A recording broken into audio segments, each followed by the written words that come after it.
Bienvenidos.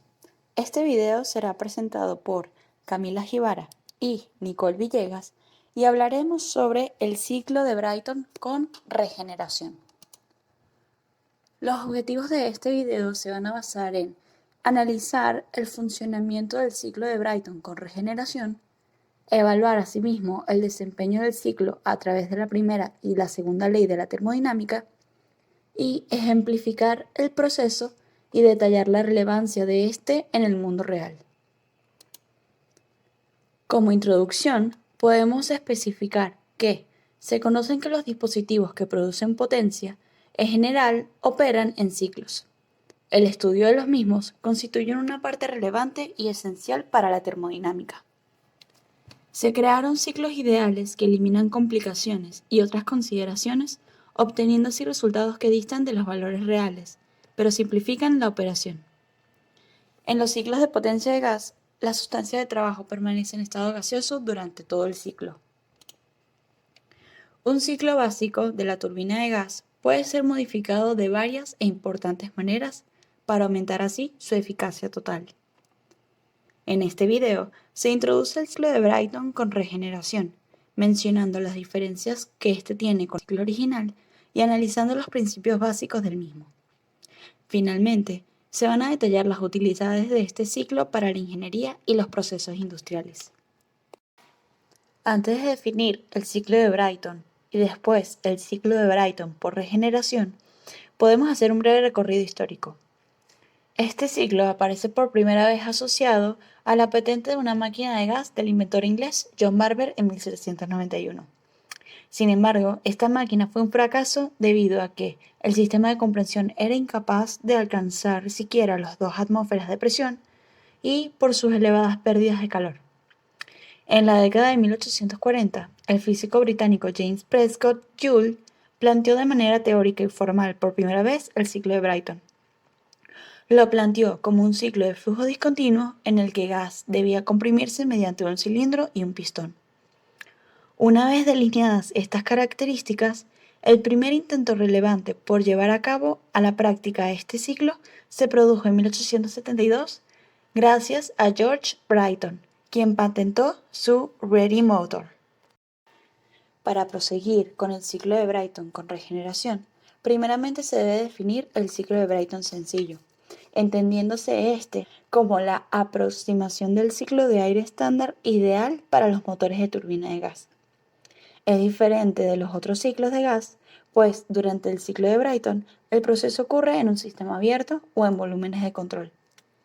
Este ciclo es uno de los más importantes en la termodinámica y de más amplia aplicación al ser la base del motor de turbina de gas.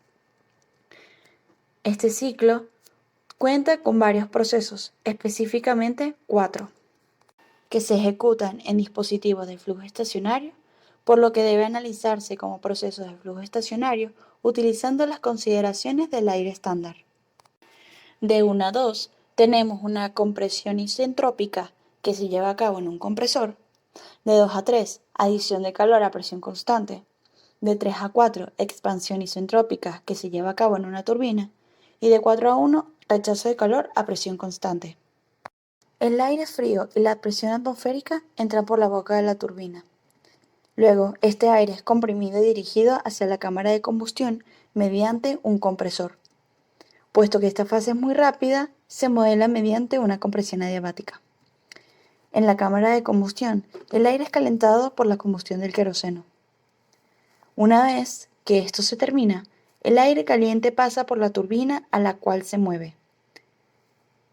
Por último, el aire enfriado, pero a una temperatura mayor que la inicial, sale al exterior. Técnicamente, este es un ciclo abierto, ya que el aire que escapa no es el mismo que entra por la boca de la turbina. Pero dado que sí entra en la misma cantidad y en la misma presión, se hace la aproximación de suponer una recirculación.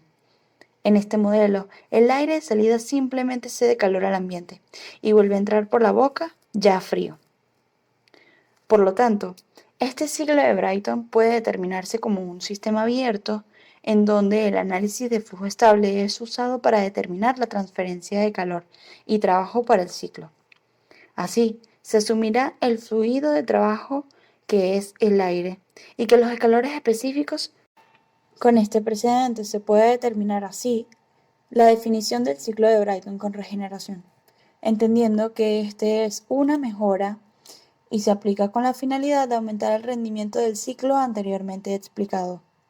Normalmente, se puede efectuar cuando la temperatura de salida de los gases de la turbina es mayor que la de los gases que salen del compresor. Aquí, se introduce un regenerador para recuperar parte de la energía disponible de estos gases y precalentar el fluido antes de la cámara de combustión.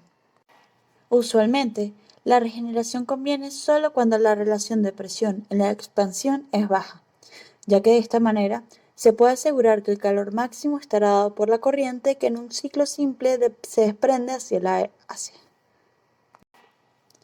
La regeneración conviene solo cuando la relación de presión en la expansión es baja, ya que de esta manera se puede asegurar que el calor máximo estará dado por la corriente que en un ciclo simple se desprende hacia el ambiente. Este calor máximo se aprovecha para precalentar el aire que va a entrar a la cámara de combustión, significando esto un ahorro energético significativo.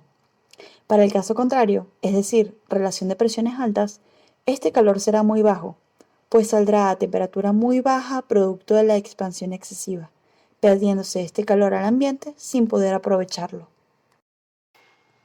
De esta forma, los procesos que podemos identificar en este ciclo de Brayton con regeneración son similares a los procesos que explicamos previamente en el ciclo de Brayton sencillo, con la diferencia de la adición de un regenerador para la recuperación del calor.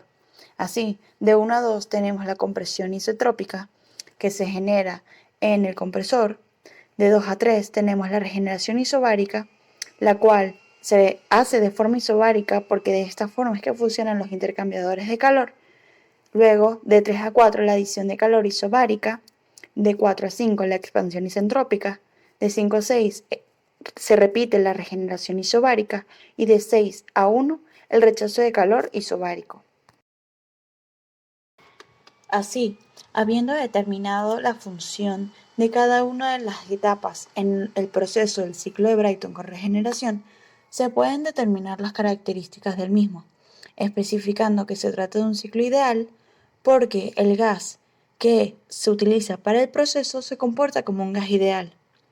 Asimismo, es un ciclo reversible y por ende podemos entender que el proceso puede devolverse, no tiene irreversibilidad. Por otra parte, el proceso es isentrópico, lo cual indica que la entropía del sistema va a permanecer constante. Tanto el compresor como la turbina son adiabáticos, es decir, que no tienen el intercambio de calor con su entorno. Por otra parte, entendemos, como bien ya lo había especificado, que el aire es el fluido de trabajo y la pérdida de cargas es nula.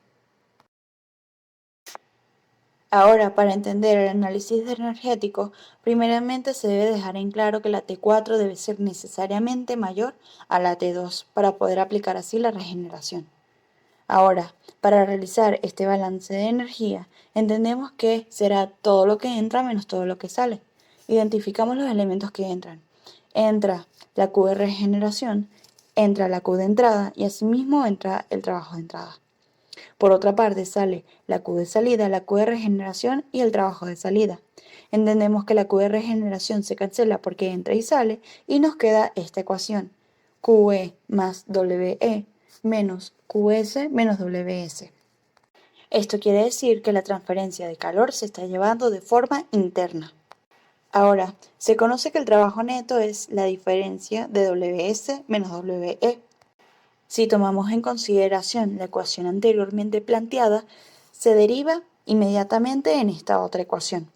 Si lo que se quiere determinar es la potencia, pues simplemente se multiplica por el flujo másico. La eficiencia así será la potencia neta entre la Q de entrada. Ahora se procederá al análisis de los gráficos.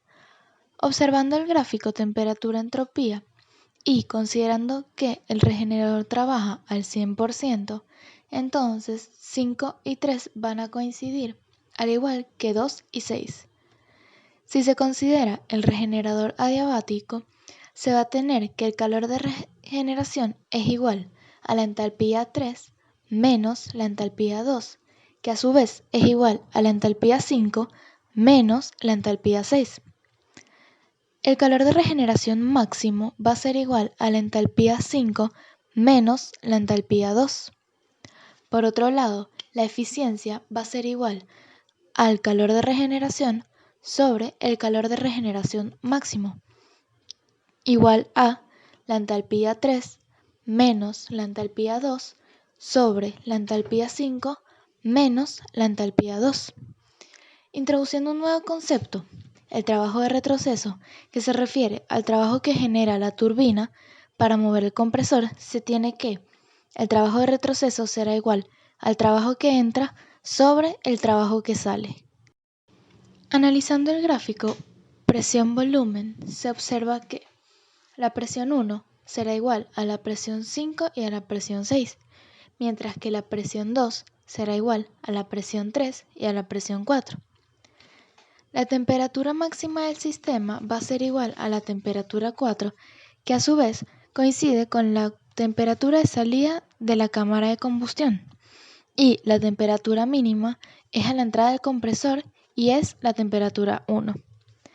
Ahora, si se consideran calores específicos variables para los procesos isentrópicos que son de 1 a 2 y de 4 a 5, se cumple que la relación de presión Rp es igual a la presión 1 entre la presión 2 o la presión reducida 1 entre la presión reducida 2 para el compresor.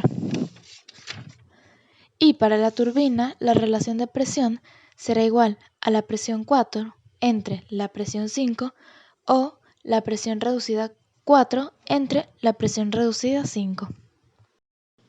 Ejemplo: un ciclo de Brayton con regeneración que usa aire como fluido de trabajo tiene una relación de presiones de 7. Las temperaturas mínima y máxima en el ciclo son 310 y 1150 Kelvin. Suponiendo una eficiencia isentrópica de 75% para el compresor y 82% para la turbina y una efectividad del 65% para el regenerador, determine a. La temperatura del aire a la salida de la turbina, b. La producción neta de trabajo y c. La eficiencia térmica. Como suposiciones, se tiene que la variación de energía cinética y la variación de energía potencial son despreciables. El aire se comporta como un gas ideal y es un proceso adiabático.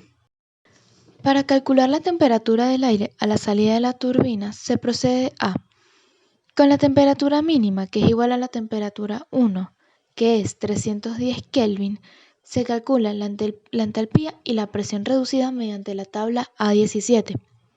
La entalpía es de 310,24 kJ sobre kilogramos y la presión reducida es igual a 1,5546.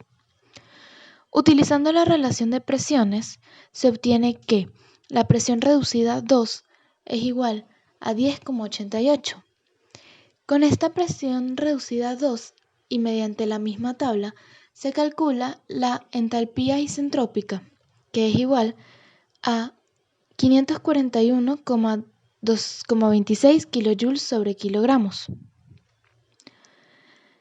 Luego, con la fórmula de eficiencia del compresor, se calcula la entalpía 2, la cual es de 618,26 kJ sobre kilogramos.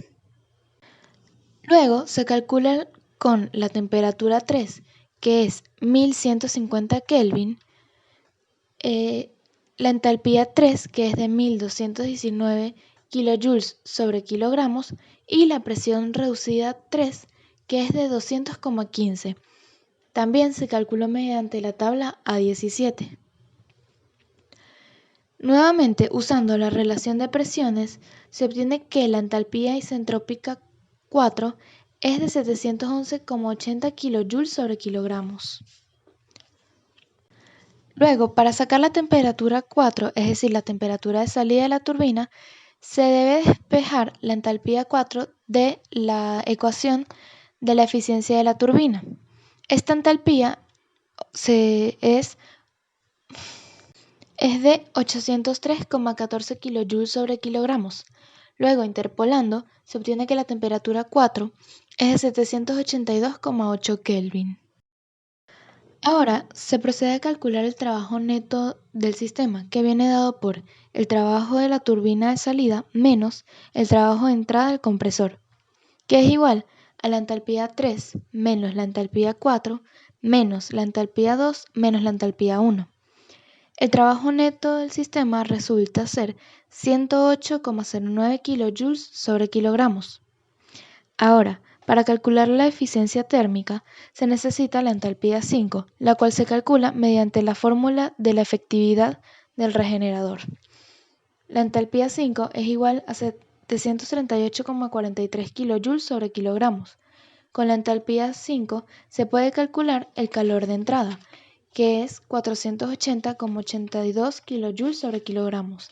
Ahora se puede calcular la eficiencia térmica con la fórmula de trabajo neto sobre calor de entrada, que resulta ser de un 22,5%. El ciclo de Brayton con regeneración comúnmente es utilizado para los propulsores de los aviones, para la realización del trabajo de las turbinas de gas en centrales eléctricos, para la propulsión y generación de energía eléctrica en barcos y para el funcionamiento de algunos vehículos. Estas aplicaciones son factibles ya que recordemos que el ciclo de Brayton con regeneración es un sistema de turbina de gas.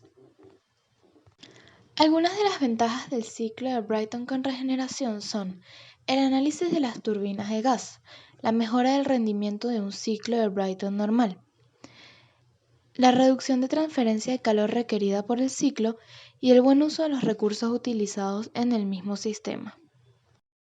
De todo lo expuesto se puede concluir que el ciclo de Brayton es un ciclo de potencia de gas y es la base de las turbinas de gas. Se puede mejorar la eficiencia térmica del ciclo de Brayton por medio del uso de regeneradores para el precalentamiento del aire antes de ingresar a la cámara de combustión. La eficiencia térmica de un ciclo de Brayton con regeneración depende de la relación entre la mínima y la máxima temperatura, así como de la relación de presión. Se trabaja con ciclos ideales para no complicar el razonamiento del problema, por ende, todos los procesos son revertibles. En el ciclo de Brayton con regeneración, no hay generación de entropía por tratarse de un ciclo reversible.